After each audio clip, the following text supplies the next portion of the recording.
Sunday Conversation, joined by Brian Neubert, who's been busy as heck of late with the Purdue men's basketball, Tom Dienhart, obviously also with spring football.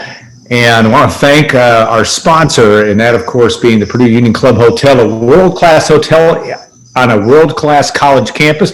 The Purdue Union Club Hotel at Purdue University is a travel and leisure best hotel in Indiana, a nominee, just a recent nominee. Purdue around the globe rely on travel and leisure to plan trips filled with rich cultural experiences, luxury accommodations, exceptional service. The Union Club Hotel can deliver on this and more for those looking to explore the best of Indiana, and of course, serving Purdue here as it's been not only renovated, but re-energized on campus here at Purdue. All right. Also want to remind folks, too, that if you're interested in becoming a subscriber to goldenblack.com, a member to goldenblack.com, we have 45-day free trials as well. And we appreciate that. I think it's actually a 40-day free trial, I should say. And we'll get to the nuts and bolts of this conversation. And Brian, obviously, Purdue, a 9-point win over Indiana. Not a work of art today. But got the job done. You know, in the last two games, it hasn't been necessarily pretty. Purdue beat Wisconsin as well, and not that we're gamblers here, but they covered both times and they got the job done. So let's first, obviously, with the win over Indiana, important to get that done. Secure a double bye in the Big Ten tournament. We don't know the seed yet, but your impressions, I know you've already talked about this game, so you're probably sick about it, but just what now, looking back at it, what do you take? Yeah, the game was last night. Purdue's better than Indiana. That's just the reality of it. And, you know, Indiana's got a lot going against it here. They've got some injuries and whatnot. They're on a downward spiral to end the season. Purdue's on an upward trajectory to end the season, and you know, this was sort of one of those outcomes where I think it was pretty much pretty widely expected that Purdue was going to win this game. It was a matter of how competitive Indiana would be, and I think it's Indiana deserves a little credit for competing. I felt like every time Purdue looked like they were going to, you know, kind of pull away and blow them out, Indiana made a play. I think you have to give them some credit for that, but I think, you know, Purdue held Purdue back because the turnovers were egregious. You know, Purdue did a good job closing off the offensive boards for Indiana in the second half, but Purdue just can't turn the ball over like that. And that's been the story all season long, is that when they just don't turn the ball over, they're fine. They're good. And so I kind of wonder if this isn't like a deal where maybe this was a blessing in disguise. Maybe Purdue having this game where they turned the ball over too much and had to struggle to beat a team they were far superior than, to a certain extent, was a positive thing. Maybe it refocuses them a little bit on ball security and all that stuff. But this was just a game that really reflected where both of these programs are right now, but also where they're going. Because Zach Edey and Jaden Ivey were unbelievable in this game in the second half. And you know, the last couple of games, Zach Edey's looked like Shaq. I mean, he's doing to Big Ten teams lately what he was doing to, like, Liberty to start the year now. He's come full circle on his season, and couldn't have come at a better time because, you know, Purdue was on the ropes against Wisconsin a couple times. He shepherded them through that. Did the same thing against Indiana today. He was the best big guy in the game, in a game with two first-team All-Big Ten big guys. Jaden Ivey's just become a star. I mean, he's playing at an All-Big Ten level here the last few games, and I don't mean a freshman All-Big Ten level. I mean an All-Big Ten level. And, you know, Purdue's got a hell of a team, you know, building, but Purdue's got a hell of a team right now. And I think this team has sort of redefined possible this year, and going into the postseason, I think that remains the case. And it's a very exciting time for them going into this postseason. Yeah, I mean, Zach Edey's development, what a revelation, Brian. And another guy of late, I guess, you know, Aaron Wheeler, we talked about him last week, I know, and he continues to excel. And it's fun to see this late season charge and see what a big role that he's really played in Purdue's, you know, quick finish here to the regular season.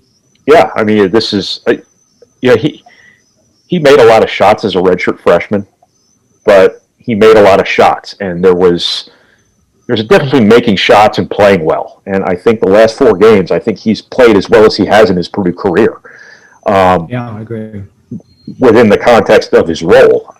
Mm-hmm. I think he's doing a lot of little things for Purdue. I think he's providing energy. I think he's defending relatively well. He's rebounding. The fact that he's making shots, too, is just kind of gravy. And it can't be a coincidence that when you're doing little things to help your team win, it gets you going a little bit, all of a sudden your shots start going in. That can't be a coincidence. But yeah, I mean, the more players Purdue has playing at optimal level going into the postseason, the better. And you're seeing Zach Edey playing his best basketball of the year, Jaden Ivey playing his best basketball of the year, Aaron Wheeler playing his best basketball of the year, Sasha Stefanovic is back to what he was. Got to get Travion Williams going a little bit more, I think. But he's a proven enough player to where I think you feel pretty good about him regardless of however many points he scores in a given game. So Purdue's got a lot going for it. Aaron Wheeler's been a big part of it here during this winning streak. Yeah, Wheeler, obviously, and when the game started, Indiana gets the 7-0 lead. Wheeler does some things early that got Purdue off the deck that it could have made for a very, very anxiety-provoking game for the 300 people in attendance, but all the thousands, if not millions, watching on television. But he was terrific in that light as well.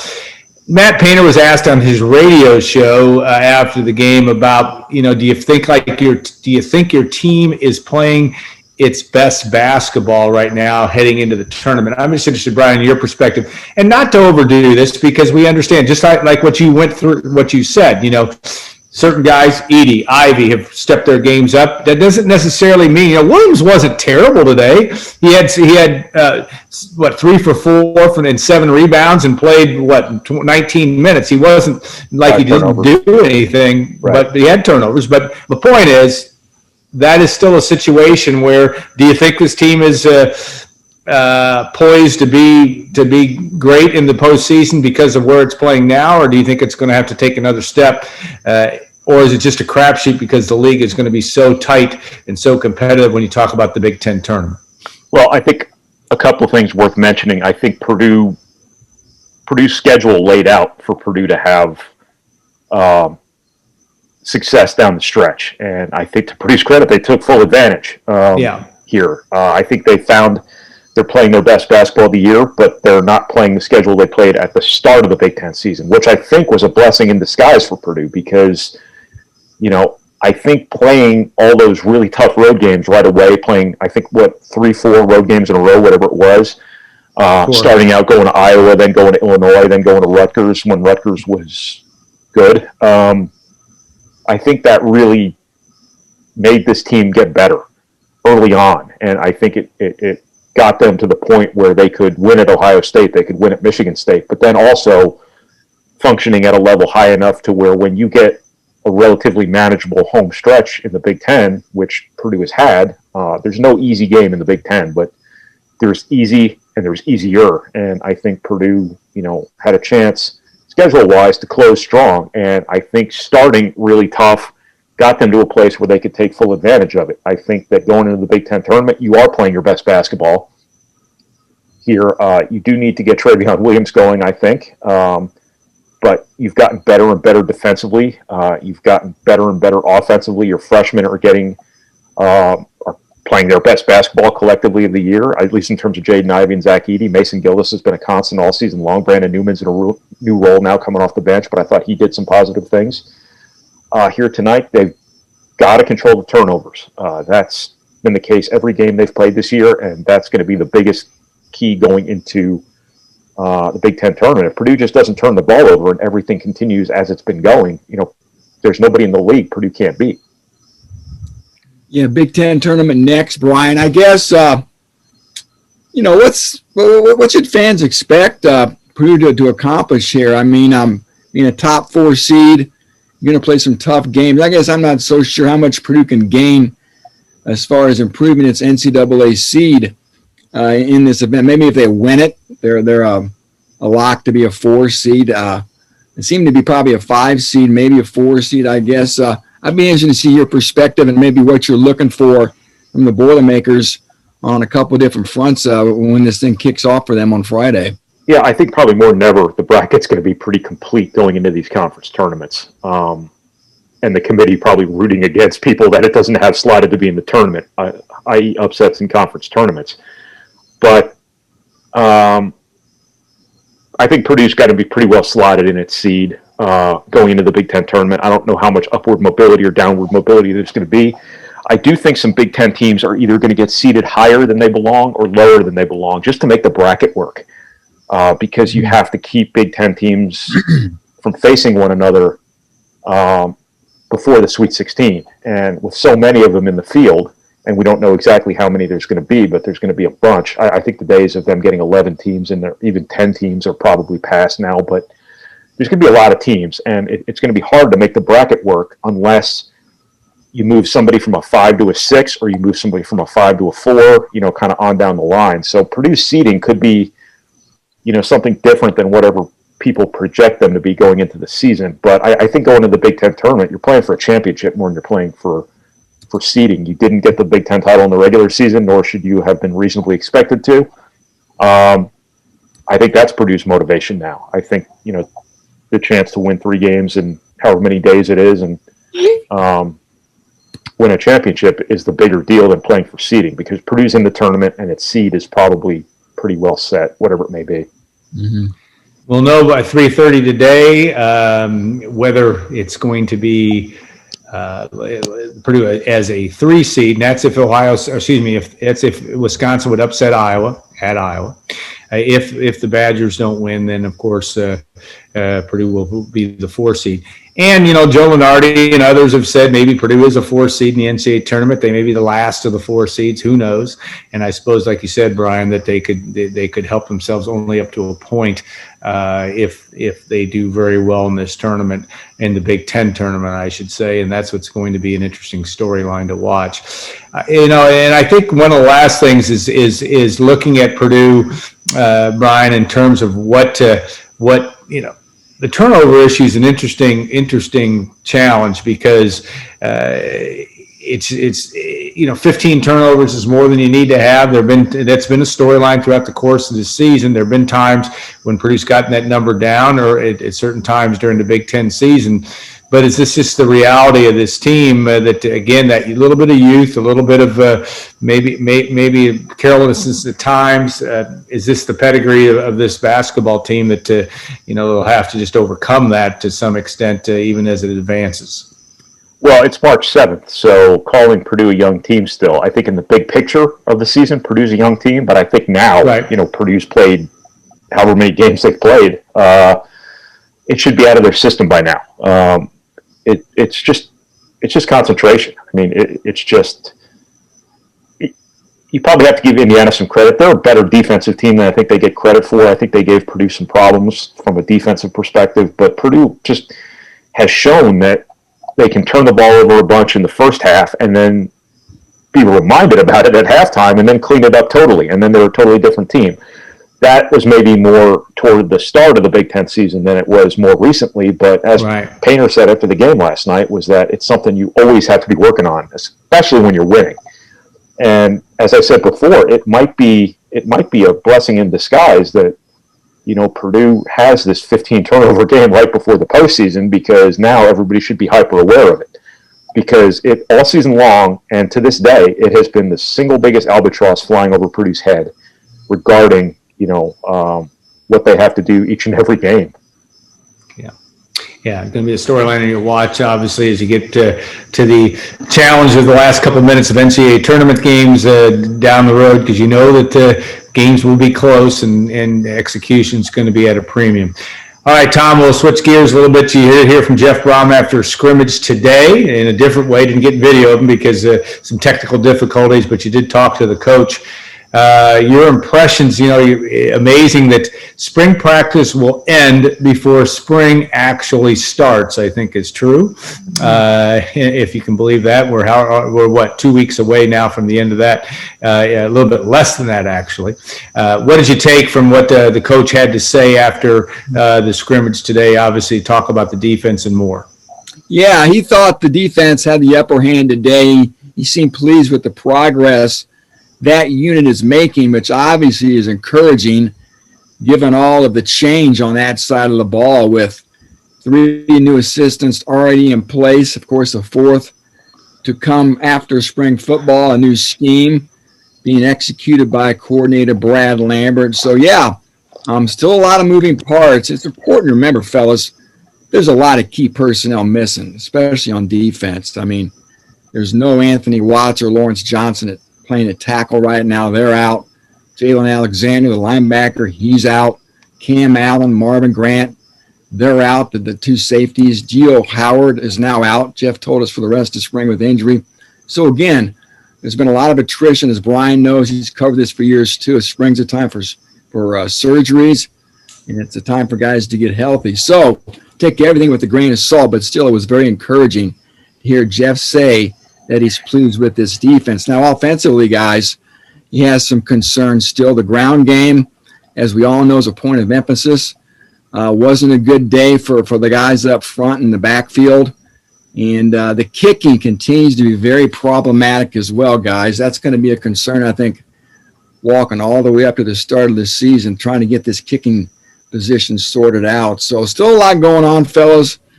We're in the back half of spring football. Only 6 spring sessions left, if you can believe it. Purdue goes next Monday, Wednesday, Friday. Next Monday, Wednesday, Friday. March 19th is the last day of spring drills, guys, and there will be a scrimmage that day to conclude spring practice. Brian, you look at sometimes at this at the big picture, and obviously you're knee deep in basketball right now. But you look at, we're hearing from this is no fault of anybody. We can't, this is the Zoom, this is COVID world. We're getting Zoom interviews. We're not seeing practice. But tone is an important thing, and Jeff Brom obviously needs to and wants to get that turned around. But he does seem to be energized, as he should be, by his defensive coach hires. But how much is that energy and that transition for Jeff Brom and company going to be important, not only as you finish up spring ball, but you head into the 2021 season?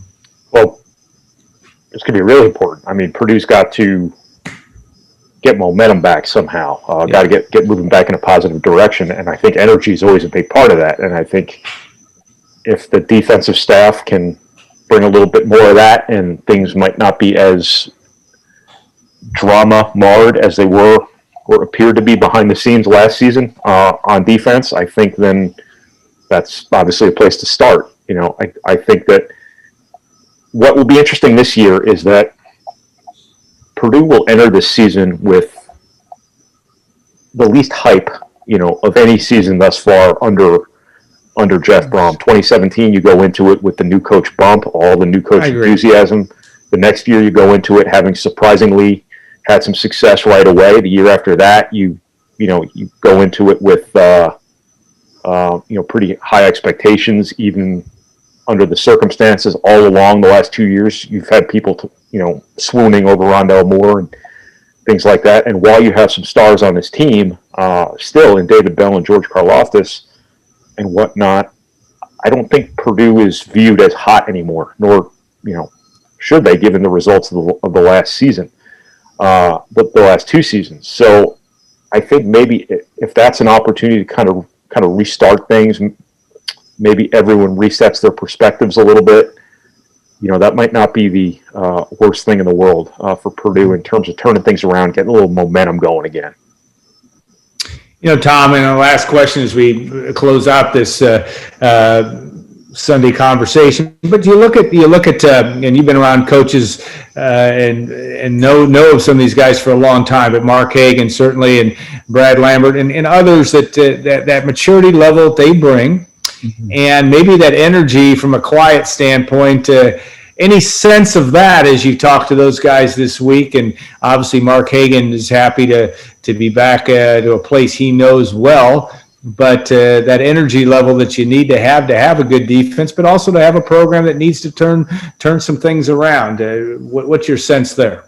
Yeah, I mean, just listening to George Karlaftis speak late last week about Mark Hagan and the admiration and respect that he has for Mark Hagan spoke volumes when you have one of your best players on the roster buying into a new assistant coach like that. I mean, we all know George has to be dialed in, and I think, again, he realizes what Mark has done in the past, not just at Purdue, but other places.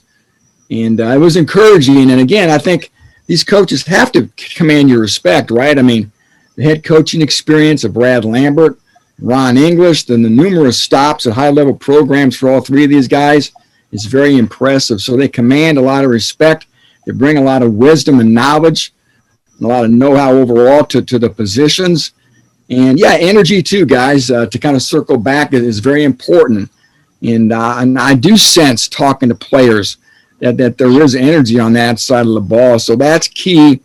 And we all know there's work to be done. But, again, I really am impressed by the three guys they brought in. And from what we've been able to gather as far as their potential prospects to fill this spot open by Anthony Poindexter, looks like they're considering some pretty good candidates for that job. So this is going to be an interesting defensive staff that's going to go a long way toward determining how successful this 2021 season is.